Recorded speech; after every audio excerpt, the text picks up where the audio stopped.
2025 May 24-ന് മുങ്ങിയ കപ്പൽ Elsa 3-ലെ നിന്ന് ഒരു കണ്ടെയ്നർ നമ്മുടെ പൂവാറ് ഭാഗത്ത് എത്തിയിരിക്കുകയാണ്. കേരളത്തിലെ കൊച്ചി തീരത്ത് നിന്ന് 38 നോട്ടിക്കൽ മൈൽ അകലെ മുങ്ങിയ കപ്പലിലെ കണ്ടെയ്നർ മെയ് 28-ാം തീയതി രാവിലെ 7 മണിക്ക് പൂവാറ് കോസ്റ്റൽ പോലീസ് സ്റ്റേഷന് സമീപം വന്ന് അടുത്തിരിക്കുന്നത്.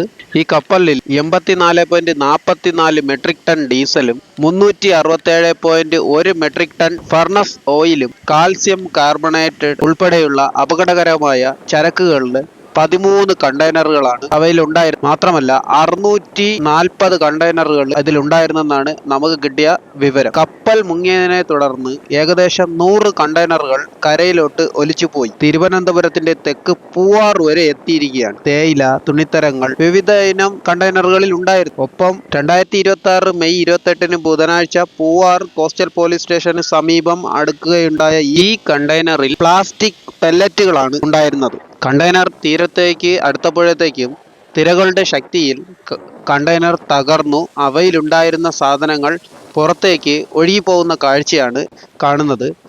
ഈ ചാക്കുകളിൽ എന്താണ് ഉള്ളതെന്ന് പലർക്കും ഒരു സംശയമുണ്ടായിരുന്നു. ഇത് ചാക്കിനുള്ളിൽ എന്താണ് സാധനമെന്ന് ആർക്കും അറിയത്തില്ല. പലരും പറയുന്നത് അത് സിമൻ്റ് ആണ് എന്നൊക്കെ പറയുന്നുണ്ടായിരുന്നു. എന്നാൽ അതിനകത്തുണ്ടായിരുന്നത് പ്ലാസ്റ്റിക് പെല്ലറ്റുകളാണ്.